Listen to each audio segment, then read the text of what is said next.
الرحمن الرحیم۔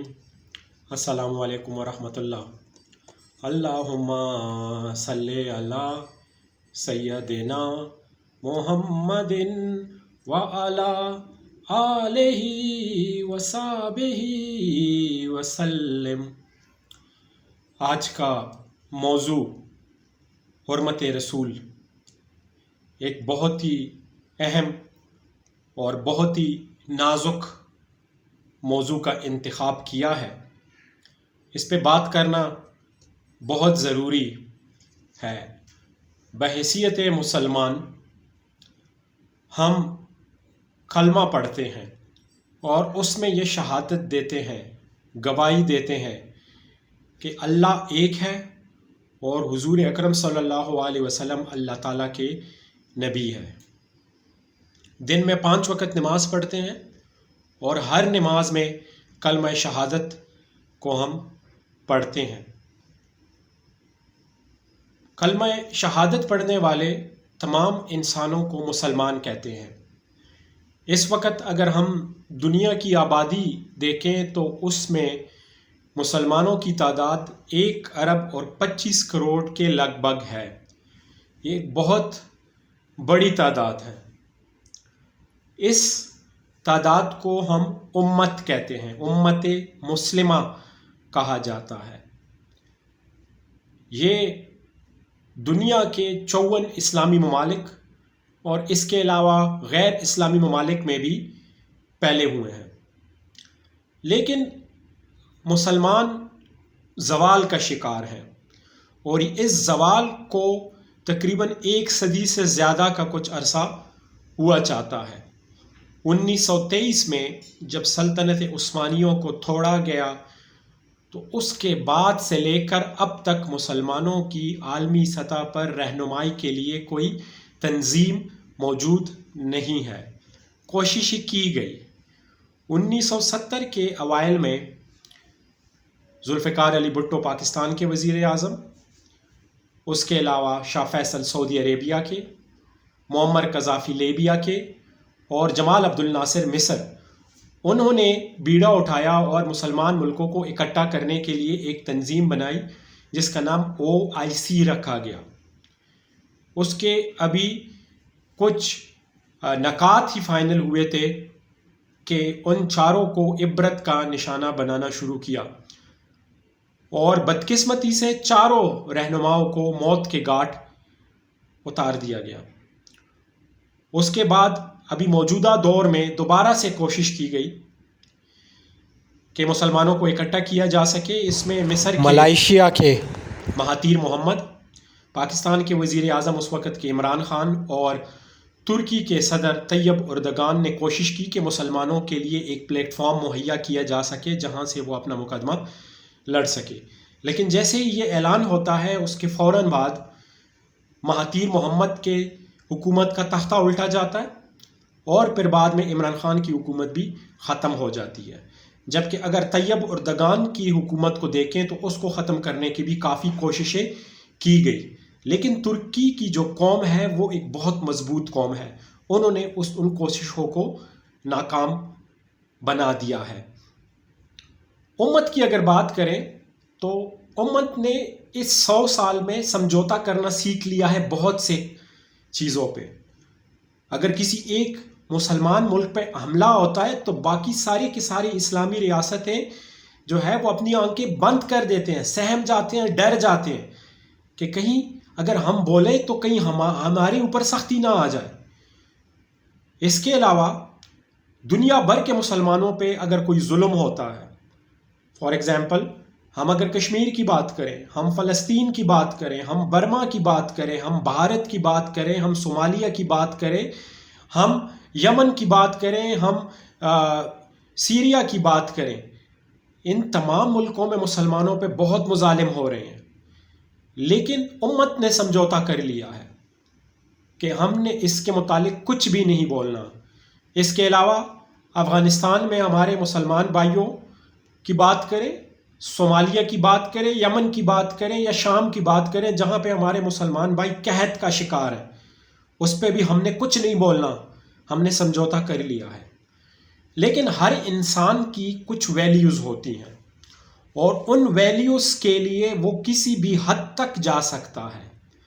اگر ہم ایک مسلمان کی بات کریں تو مسلمان کی جو سب سے اہم ویلیوز ہیں ان میں ایک ہے قرآن پاک، اور دوسرا ہے حرمت رسول صلی اللہ علیہ وآلہ وسلم۔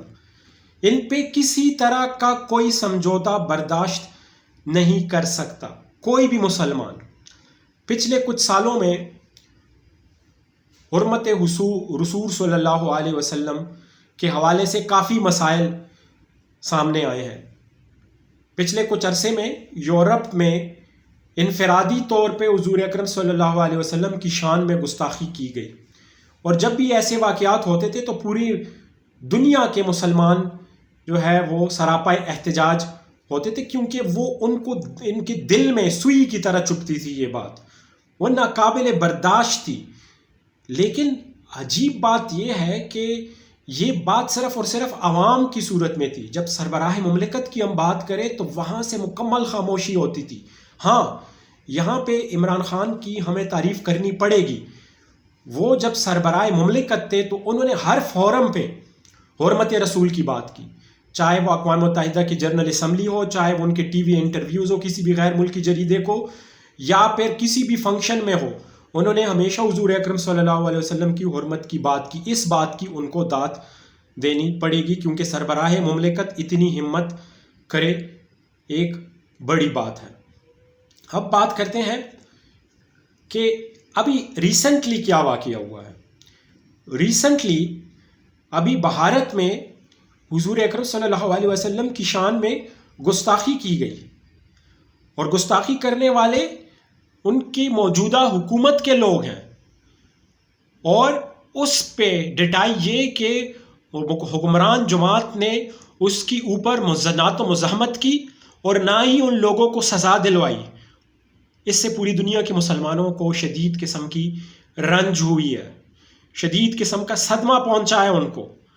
لیکن افسوس صد افسوس کہ دنیا کے مسلمانوں نے تو احتجاج کیا، لیکن ہمارے حکمران مکمل خاموش ہوئے۔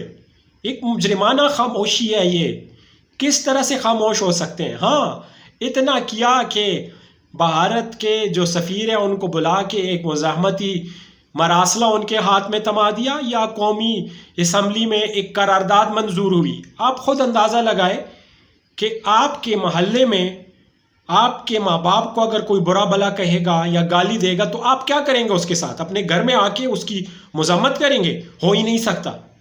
جو چیز آپ کے پاس اویلیبل ہے آپ اس سے ان کو روکنے کی یا ان کی جو ہے وہ مقابلہ کرنے کی کوشش کریں گے۔ یہاں پہ بات جو ہے وہ حضور اکرم صلی اللہ علیہ وسلم کی شان کی ہے۔ کس طریقے سے ہم روایتی جو مزاحمتی قراردادیں ہیں وہ پاس کر سکتے ہیں؟ یہاں پہ بات مختلف ہے، یہ کسی ایک فرد کی بات نہیں ہو رہی، ایک ریاست کی بات ہو رہی ہے۔ ایک ریاست نے حضور اکرم صلی اللہ علیہ وسلم کی شان میں گستاخی کی ہے، ہم خاموش ہیں۔ کس طرح کی خاموشی ہے یہ؟ ہونا تو یہ چاہیے کہ فوری طور پہ OIC کا اجلاس طلب کریں، تمام سربراہان مملکت کو طلب کریں، ان کو بھارت کے خلاف سخت سے سخت ترین اقدامات پہ مجبور کریں۔ کیا کیا جا سکتا ہے؟ بہت کچھ کیا جا سکتا ہے۔